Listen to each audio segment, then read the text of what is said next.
एक घर के 4 कत्ल हो जाती हैं। 4 कत्ल होने के बाद वहाँ पर जो बड़े-बड़े नेता रहते हैं, उनके द्वारा ये मैसेज आता है कि आप जो राहुल गांधी रहते हैं, वो कहते हैं कि आप घबराइए मत, इस गुनहगार की सज़ा उनको मिलेगी, चाहे वो कोई भी हो।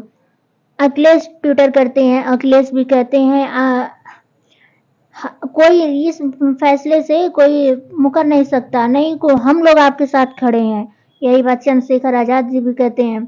माननीय योगी आदित्यनाथ जी रहते हैं जो, तो उनके ऊपर दबाव बनने लगता है। ये घटना तो उत्तर प्रदेश की रहती है, तो उनके ऊपर दबाव बनने लगता है, प्रेशर। आखिर ये कत्ल हुआ तो हुआ कैसे और किसने किया, इसका विरोध किया जाए। तो माननीय मोदी जी जो रहते हैं, तो वो पूरे जो वहाँ की उत्तर प्रदेश की उस एरिया के जो पुलिस है, उनको वहाँ पर भेजा जाता है कि पता लगाने के लिए। जब उन पे दबाव प्रेशर पड़ने लगा, एक नहीं बल्कि घर के 4-4 कत्ल हो जाते हैं। आखिर कैसे? और सरकार है तो क्या कर रही है, कुछ पता नहीं कर पा रही है सरकार। नमस्कार, प्रणाम, मेरा नाम चांदनी यादव है और मैं आप लोग को सच्ची घटना सुनाने जा रही हूँ। ये गाँव एक उत्तर प्रदेश का एक जिला रहता है, अमेठी जिला थाना लगता है। वहां से लगभग 5 किलोमीटर दूर रहता है। 5 किलोमीटर दूर रहता है एक कस्बा लगता है, अहरवा भुवानी भुवानी। वहीं पास में एक दुर्गा भवानी शक्ति की पीठ है। वहां पर मेला लगा था। जो लोग मेले में आ रहे थे, 3 अक्टूबर लगभग शाम 6 बजे की बात है। शाम को वहाँ पर आरती शुरू हो जाता है और नवरात्र का पहला दिन था, तो वहाँ लोगों का आना जाना ज़्यादा भीड़ भड़ा ज़्यादा था। इसी बीच एक गोली चलने की आवाज़ आती, एक न एक करके गोली चलने की आवाज़ आती है। गोली चलते चलते पूरी 9 गोली चल जाती हैं। लोगों का कहना था कि लग रहा है कोई पंडाल में खुशी से गोली चला रहा है। जब लोग ने वहां पर देखने की कोशिश की, आखिर गोली किसने चला रहा है, कहाँ चल रही है गोली, तो वहां कुछ नहीं दिखा।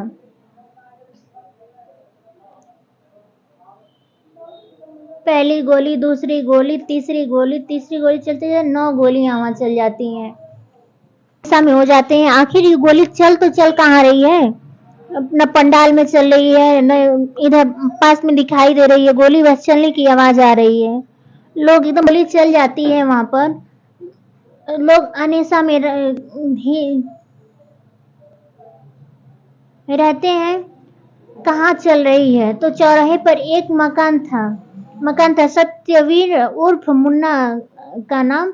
लोगों का घर नजर वहीं पर आता है। वहां तक पहुंची उनके घर की तरफ आवाज आ रही थी। जो मुन्ना का घर था, वो उनके घर की तरफ से आवाज आ रही थी। तो लोग वहां पर दौड़ते दौड़ते जाते हैं। जैसे वहां पर उन लोगों ने गया, तो वहां पर कोई था नहीं। दरवाजा जब खोलकर देखा, तो जो मास्टर रहते हैं, उनका बॉडी वहां पर, जैसे दरवाजा खोला उसी के पास में उनका डेड बॉडी पड़ा रहता है।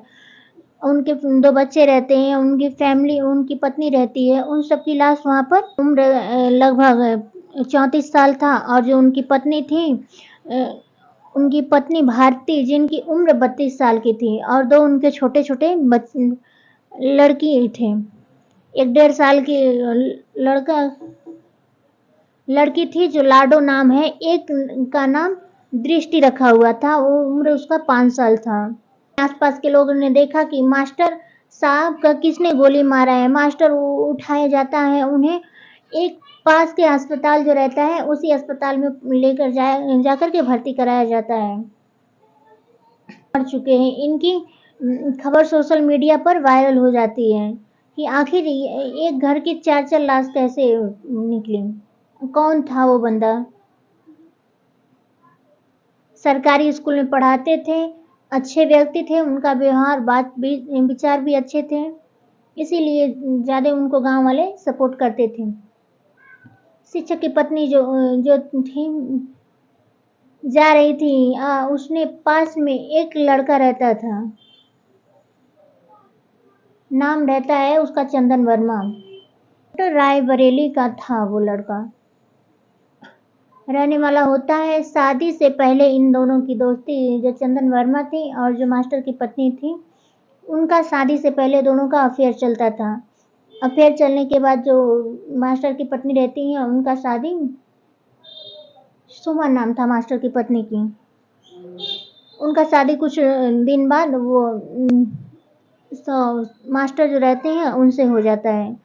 उनसे होने के बाद तभी वो जो चंदन वर्मा था, शादी के बाद भी उन सबका बातचीत करना बंद नहीं था। तो ये बात जो सुनील थे उनको पता चल गया था। इस बात से लेकर के दोनों के बीच में विवाद हो जाता है। विवाद होने के बाद वो कहते हैं, आखिर तुम जो पहले की तो ठीक है, लेकिन अब से छोड़ दो। इसी बीच में दोनों में अनबन हो जाती है, कहासुनी हो जाती है। तो ये बात वो अब चंदन वर्मा को बोलती है कि अब हम लोग के बीच में बातचीत नहीं रहेगा। ये बात जो है मेरे पति को पता चल गई है, इसलिए हम दोनों के बीच में गलतफहमियां बढ़ती जा रही है। तो हम लोग ना बात करें तो ही अच्छा है। ये बात तो वो सुमन चंदन वर्मा से कह चुकी थी कि वो सुमन जो थी उसे बातचीत करने के लिए दूर कह रही हैं। इस बात से चंदन एकदम बौखला गया, जबरदस्ती करने लगा। उसे वो भूलना नहीं चाहता था चंदन से। कहते ना, बहुत प्यार करता था वो। उनके बीच में नज़दीकियाँ कुछ ज़्यादा ही बढ़ चुकी थी। शादी के बाद भी आना जाना, रहना, उठना बैठना, खाना पीना, ये सब चलता था उन दोनों के बीच में। ऐसा करते एक दिन जब वो अपनी बेटी को हॉस्पिटल दिखाने जा रही थी, अपनी बेटी को हॉस्पिटल दिखाने के लिए लेकर जाती हैं, तो वहीं वो रास्ते में है उल्टा पुल्टा वर्ड बोलता है, उनको बोलने का प्रयोग करता है। ये बात खराब वर्ड का प्रयोग करता है। शिक्षक की पत्नी गुस्सा आ जाती है। 18 अगस्त को 2024 को रायबरेली के कोतवाली में एफआईआर दर्ज कराती है ये बात से। तो चंदन वर्मा जो रहता है, तो उसको पुलिस आती है। पुलिस उसके बीच 3 दिन ले जाकर जेल में अरेस्ट करती है। 3 में वो जेल में रहता है। जेल में रहने के बाद वो मानो कि 3 दिन बाद वो छूट जाता है वहाँ से। 3 दिन छूटने के बाद और ये जो मास्टर और मास्टर की पत्नी रहती हैं, वहाँ से वो लोग दूसरे जगह जाके शिफ्ट हो जाते हैं। वहाँ उस जगह को छोड़ देते हैं। एक जगह रूम पर रेंट पर जो होता है, अमेठी में जाके रहते हैं, रहना शुरू कर दिया। उनके बीच गिरफ्तार कर लिया गया था, तो वो जेल चला गया। 3 दिन बाद जब छूटा वहाँ से, 3 दिन बाद वो छूट जाता है। 3 दिन छूटने के बाद जमानत हो जाती है। वजह है तो बहुत परेशान था वो, अपनी जान देने की कोशिश करता है। जब वो छूट के जेल से आता है तो वहाँ से वो अपनी जान देने की कोशिश करता है। सुमन जो उसे जेल में एफआईआर दर्ज करा दिए थे, उसे पुलिस बंद कर ली थी। कैसे भी करके उसको हॉस्पिटल में एडमिट कराया जाता है। चंदन और पूनम की बातचीत छोड़ना बंद हो जाता है, बातचीत होना बंद हो जाता है। इस बात से और परेशान हो जाता है वो। जो चंदन रहता है, जो उससे एकदम बात किए बिना बेचैन हो जाता है। जो सुमन रहती है, उससे बात करना ही छोड़ देती है। इस बात को लेकर के और उसके अंदर घबराहट सी आ जाती है।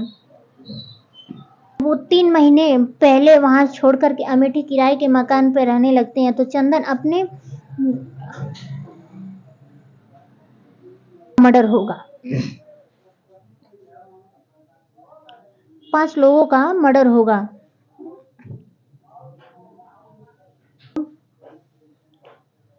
पता चला कि 3 अक्टूबर को ये घटना होती है। वो पहले अपने व्हाट्सएप पर सेंड कर चुका था कि 5 लोगों की मर्डर मार देंगे हम, ऐसे करके कुछ लिखा था अपने व्हाट्सएप पे। उसके बाद जब ये पुलिस उसका व्हाट्सएप चेक करती है, तो 3 दिन पहले बात ये लिखा था। उसके बाद ये घटना 3 अक्टूबर को ये घटना होती है। मुट्ठी जो रहता है बेटी के हाथ में, उसमें चॉकलेट और 10 का नोट रहता है। वो शायद वो चंदन ही दिया होता उनको खाने के लिए। जब ये सोशल मीडिया पर पूरा वायरल हो जाता है, तो वहाँ के नेता जो रहते हैं कहते हैं इस घटना को अंजाम देना चाहिए। आखिर एक नहीं 4-4 लाश पड़ी मिली हैं। सबके खिलाफ कार्रवाई होगी। वो नहीं सब खुद धरना पर बैठ जाएंगे। आपकी अभी अपराधी पर पुलिस अपना कार्यक्रम नियंत्रण शुरू किया है। मेरी यही बहनों से उम्मीद है वीडियो अच्छा लगे तो लाइक एंड सब्सक्राइब करिए कि शादी के बाद जो रहता है वो वहीं पर छोड़ दीजिए। शादी के पहले जो होता है तो वहीं पर छोड़ दीजिए, शादी के बाद मत अपने परिवार के बीच मिलाइए। बताइए उन मासूम बच्चों के क्या दोष था कि उन्हें अभी जो अपनी हंसी खेली जिंदगी उन्होंने अभी नहीं देखा। कोई 5 साल की थी, कोई 1.5 साल की थी। बताइए दोनों बेरहम मौत से मरी बस एक माँ की गलती की वजह से। तो मैं ये सब बहन से रिक्वेस्ट करूंगी कि आप लोग शादी के पहले जो किया है वो उसको वहीं पर छोड़ दीजिए, ससुराल में मत लाइए। वहां पर आपका एक परिवार रहता है, उसके बीच में आपके बच्चे भी होंगे, परिवार भी होता है, उनका क्या कसूर रहता है। वीडियो अच्छा लगे तो लाइक एंड सब्सक्राइब करिए। आप लोग समझदार हैं, काफ़ी समझदार हैं, आप लोग खुद समझ जाएंगे।